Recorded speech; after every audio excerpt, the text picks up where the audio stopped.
Hey there, fam. It's Veronica, the Healthy Life Coach, and I'm coming to you today with a topic that I hold dear to my heart, and that's about building community. We live currently in an environment where there are so many people that are lonely or feel disconnected, even in a household full of people, even in just say an office full of people, even in a classroom full of people. They don't feel community. So that's what I'd like to get right into. Again, I'm Veronica, the Healthy Life Coach, and my focus and what I enjoy doing is helping single parents that are affected by trauma and or incarceration. I work with people outside of single parents, but primarily that is my focus because I think single parenting is one of the hardest jobs to do in the world.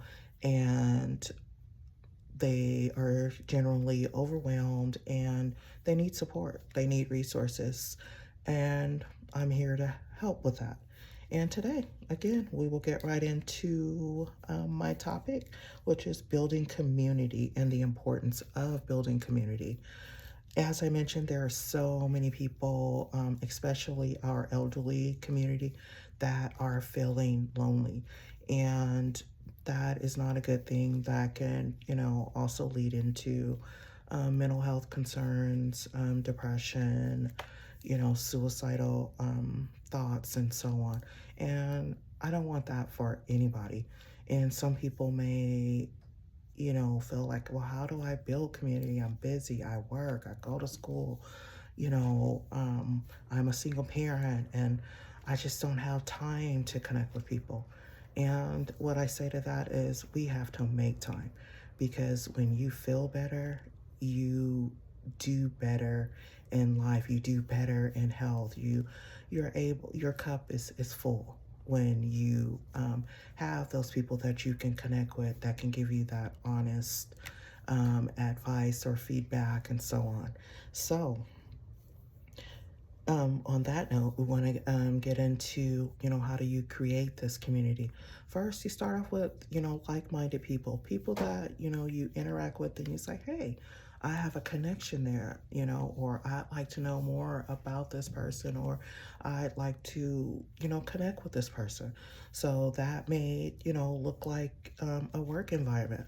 And that could be something as simple as, hey, let's get together.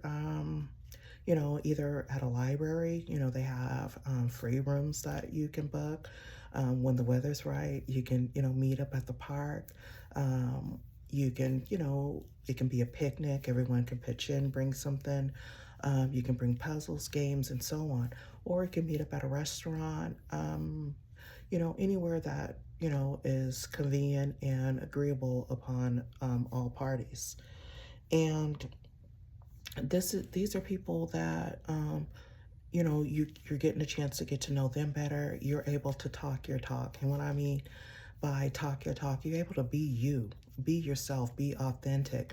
You're able to share what's some of those aspirations and dreams, and bounce it off of them and get some honest feedback, not someone that may tell you what you want to hear, but um not necessarily, it'd be true. So this is again the purpose of building that community, so you can foster those friendships and nourish those friendships, and hopefully, they will be, long lasting. We all know that, friendships they are may be here today, they may be here for a season, they may be for all four, they may be for generations, but however long they last, be honest, be yourself, be authentic, and, you know, be willing to understand that people are people and none of us are perfect.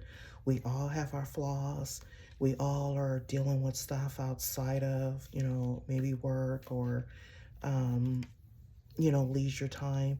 And sometimes, people may act a little different or, but that's not a reason to just like write them off. You may, want to inquire if you feel comfortable doing that. And also, when you're setting up these meetups, you want to, consider maybe having some, group guidelines like, you know, just simple things like, hey, if you're not going to make it, if you could please reach out, let me know. You're not going to make it, or if you're going to be running late, please, let me know. Or like, say you guys are agreeing to go somewhere, and you say, well, I'm vegan or I'm vegetarian. Put that out there, so that could be a consideration. So someone won't get to a place and not be able to maybe partake in a meal because there are certain, guidelines that they have for their, dietary needs and so on. So those are just a few things to, to keep in mind and be flexible. That is, most important because life happens, weather happens, people get sick, kids get sick, family emergencies, and so on. So, most importantly, be flexible and keep good communication. Moving on, like I said, you want to, have these meetups or join with people that you can get genuine support and feedback, and you also want to be a giver. It's better to be more of a giver than a receiver or always taking. And what I mean by that, we've all experienced those people where they always have a problem, they always need help, but as soon as you call them, just say you just want to talk, you got some things on your mind, you just need somebody to talk to. They're never available. So those are the kind of people that, you maybe, want to weed out, or they're the kind of say, oh yeah, they're gung ho, but they won't even respond to a text. Those are people you may want to weed out. Um, and it's okay.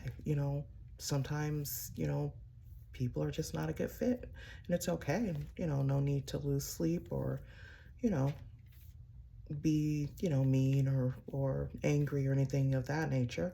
You just move on, just not a good fit. And you may be wondering, okay, again, where do I meet these people? Again, I focus on helping single parents. When my children were younger, how I built community was like, my kids playing sports. So I would, not, I wasn't the type of mom that always just dropped their kids off for practice and the game. I participated as much as possible. When they had practices, I would stay. I would talk to, the different parents in the bleachers. Um, when, one of my kids did dance, same thing, I would stay there. I was like, hey, it's only, 50 minutes to an hour. By the time I get home and get to doing something, I got to hurry up and come back. So I would stay there. I would start talking to the office staff, the other parents, and so on. And, you just start off with, little chit chat, just minor stuff. And before you know it, you'll find things that you have in common. And those are ways that you can, build community. I would find out that some of the parents live nearby. Sometimes parents, we get sick. Sometimes you may need another parent or need some help with getting your kid to school or getting your kid to practice and so on. When you start building that community and with people you trust, you have someone to call on and say, hey, can you help me out? I'm not feeling well. I'm sick. I had surgery. Can you help out? And again, you want to reciprocate. You don't always want to be calling and asking. Or if you see that there's a need, some of us are a little prideful, and some of us do not like to ask for help. And especially women, we think we can just do everything. We're just superwoman. And a lot of times that's how we run into burnout. So it's okay, number one, to ask for help, and it's okay to offer help, because again, what you put out in the universe, that comes right back to you tenfold. And not that you're doing something for people for it to come back, but just know that, hey, when you do good things, it's going to come back. And when you do things that are not so good, that comes back to you too. So, keep that in mind. Um, Another point, we as humans, I know we went through a time through the pandemic and so on where a lot of us were forced to be at home or forced to be closed off. And I think that has a lot of long-term effects. I see it in the schools, and this is just my opinion. I'm not no professional or have any data on this, but it seems like a lot of children, they miss out on a lot of social skills, are not able to maybe self-regulate as much.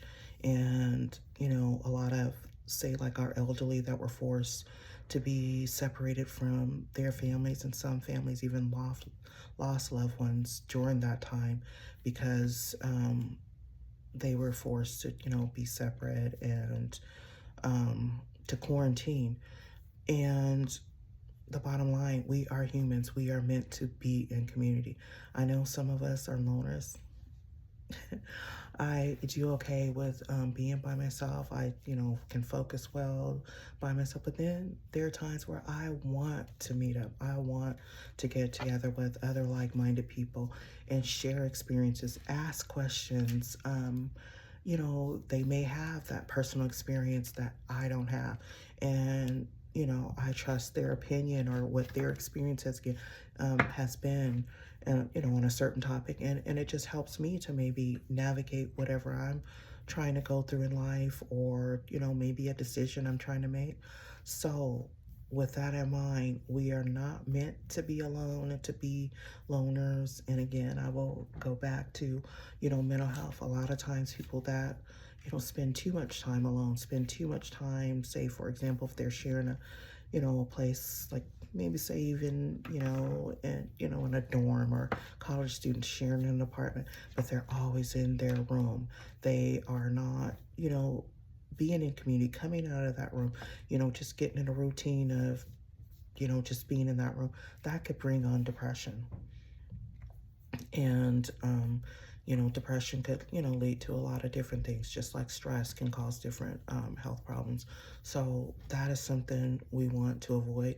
That is also something we want to keep in mind with our children, our grandchildren, or other family members that we may be sharing a home with.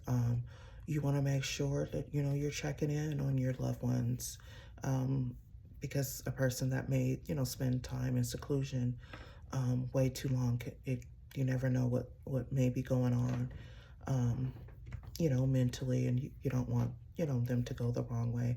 And sometimes when people are kind of spiraling, they don't they don't want to speak about it, but or they feel like, I don't mean anything. And it's just good to, maybe if they are spiraling, and someone to check in on them and to say, hey, I noticed, XYZ, I'm concerned, I'm inquire.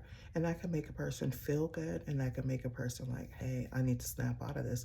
Or it may, they may share with you that I am going, through something. And, if it's lasting too long, you may want to encourage them to see someone.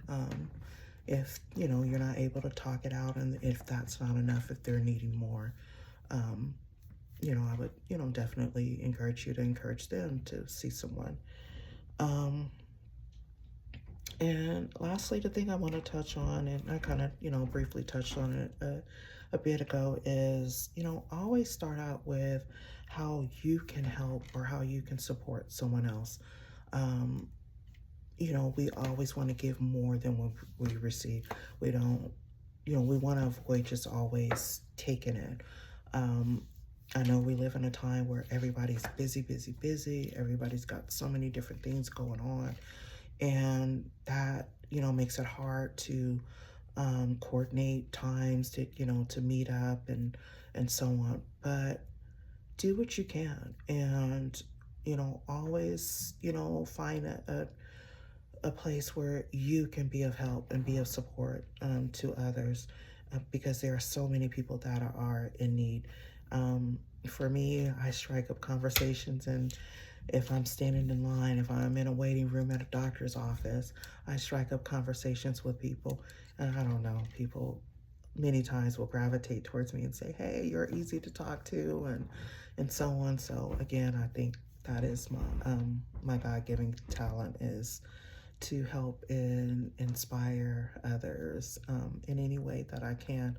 And I really enjoy that. That really brings me joy.